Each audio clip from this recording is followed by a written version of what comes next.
All right, we're back. Yeah. We made it. Questionable at times. Yes. So we kind of dropped off after our summit. Mm-hmm. I think because we got a little bit of get-home-itis. Yeah. Because we had to leave campsite by noon. We were 30 minutes late getting back. We got to talking about pizza. Oh, yeah. Yeah. Yeah, we definitely wanted to go get some pizza. And then, yeah, we just kind of hauled ass back and didn't do any updates. So I have kind of mixed feelings about that. Yeah, I mean, okay, so one of the downsides to, there was a lot of buildup going into Mount Massive today because we had just finished Mount Elbert the day before, which in and of itself is a very difficult hike, okay? Let's not forget, all of this is Colorado 14ers. We're doing this for altitude training. And so Elbert in and of itself is enough to, be sore and be proud of for, the remainder of the week. Or even the year. I was going to say.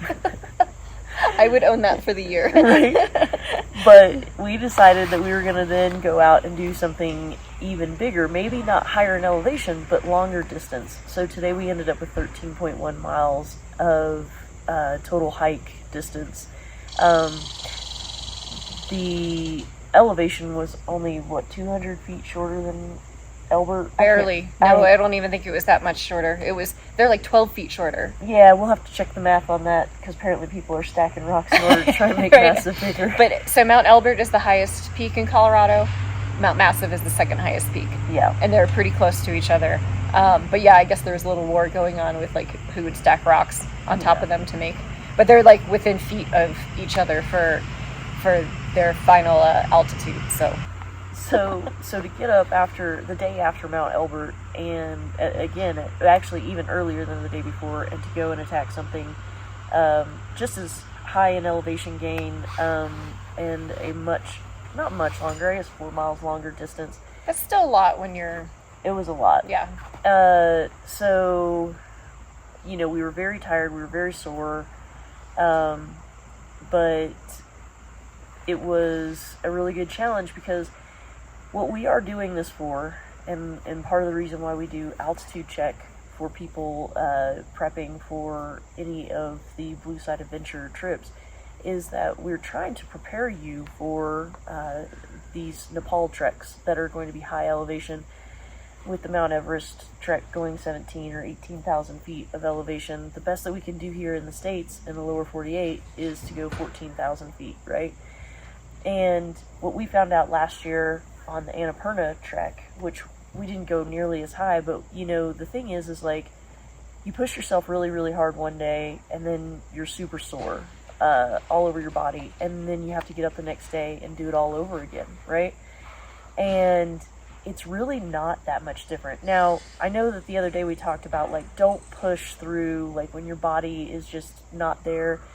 There's a difference between when your body's not there and you're just tired, you're just sore. So today for us, we were just tired, we were just sore, there was no injuries, nothing critical. I've got allergies, but nothing critical health-wise preventing us from achieving this goal. So with that, the only thing that got in our way was, we were tired, we were sore, and we got to thinking about pizza and getting out of our campsite, and so... there were some pretty nice falls and tactical rolls that occurred. So when you get that tired, your feet and your ankles, and you just kind of go faster than your abilities at that point for where your body's at. So your ankles, you could roll. I rolled an ankle a couple times today. I know you did. Yeah. It just gets to be, you just got to be aware of that. So it was a rush home today, and that wasn't... We had those kind of circumstances where we needed to get back. But the way that I love doing these types of mountains is a pretty solid push to make sure that you're summiting before noon. And that really means summit and back down below the tree line, because afternoon thunderstorms roll in pretty quickly here. And then once you're back down and you know that you're pretty safe from any storms, is to just take your time and take pictures and do all the things. And we did. And that's the fun part of kind of celebrating and enjoying the end of the hike. We did get some fantastic pictures today. we've done a few 14ers now at this point. We've got a good feel for what it's going to take in order to get there, and we've seen a lot of wildlife along the way. I have never seen anything like what we had today. I'll put some pictures in. I'll probably link them in down here, or I'll just post them as we're going. I still cannot believe how close we got to mountain goats, marmots, pikas. Yeah. I want to say Pikachu. I want to say Pikachu, but yeah, pikas. The jay, the Canadian jay. Canadian jay. We saw a grouse. Grouse, that's right. Yeah. So it was. We saw 2 deer frolicking through our campsite here. Just cut right through here. So it's just been such a great day that it's a long haul to get here from Utah, but I got to tell you, today made the whole thing worth it. I've never seen anything like it. Yeah, this was awesome. Yeah, minus the ankle roll, tactical roll. That was good, though. It's good, yeah. That's good. Yeah. You handled it well. But, keep in mind, to take into consideration some of the things that Sarah's offering if you're going to be doing some of these longer treks, especially the international trips, the training that we offer with altitude check, as well as next year we'll be offering an advanced altitude check, so you can get the back-to-back altitude training days in order to prepare for just what it is that we encountered last year on Annapurna Base Camp, and I'm expecting to encounter this year with Everest Base Camp, which is there's going to be a day where you just do not want to get out of bed. Yeah, that's a fact. There's not enough coffee. There's just not enough of anything in order to make your legs want to go, and you need to do it. You're fine. You're just sore and tired. This is that perfect opportunity, and by all means, these 14ers will make it worth your while, because the wildlife is, this isn't where your average people are going. You got to put in the work in order to see it. So this isn't your average tourist destination. It's great. There were so many times on the trail today and yesterday that you'd come around a corner and I said oh my God, this view was so spectacular. It was I can't believe my eyes are seeing what's real. It was just, I've not seen. Yep. And I still would argue that the best peanut butter and jelly sandwich of my life is at the summit. Always. So it's so well earned. Just the right amount of smush in your bag from being in there for 7 miles. Yes, absolutely. It's so sweet that your blood sugar definitely needs it at that point, and it's so great. It's so enjoyable. Yeah. So yeah, that was about today. So what do you think about our overall trip this year? Our pre-altitude check.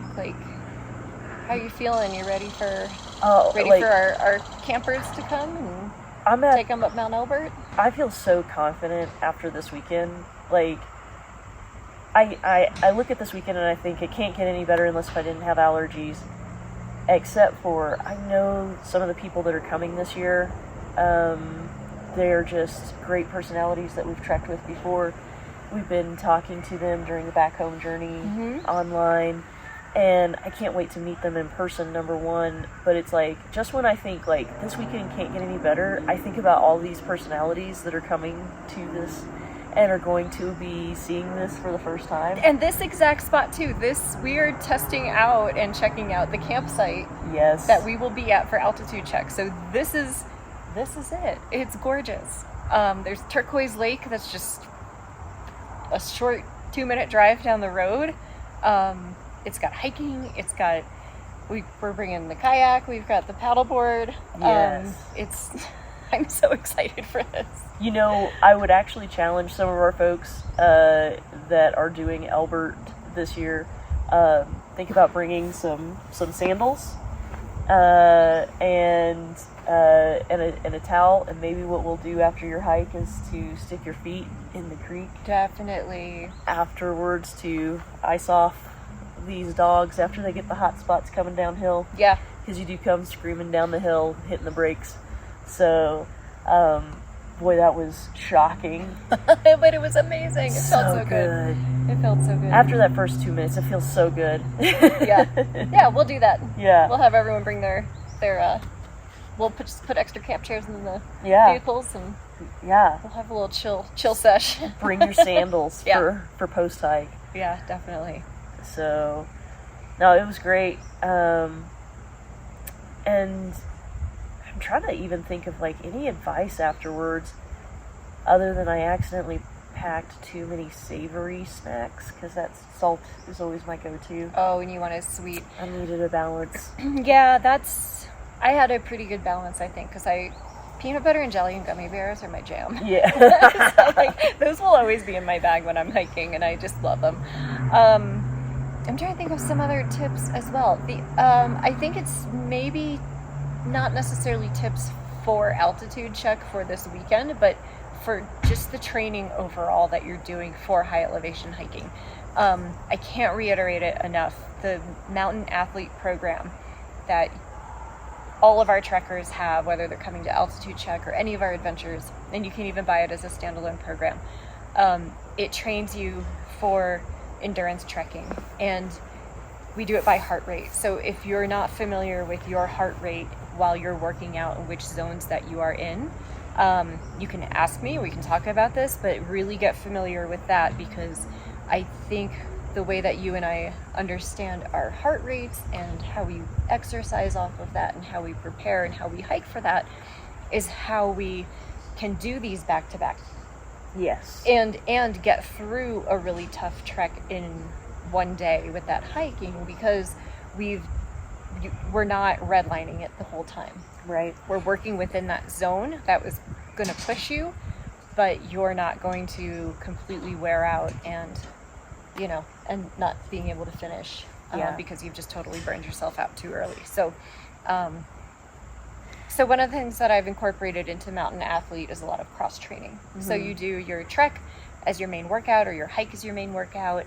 And then I've got videos included that have functional fitness. And I've really focused on that for myself this year. And then added in weight training, and it's really made such a difference, especially with how painful it can be going downhill, because it's really hard to train for downhill.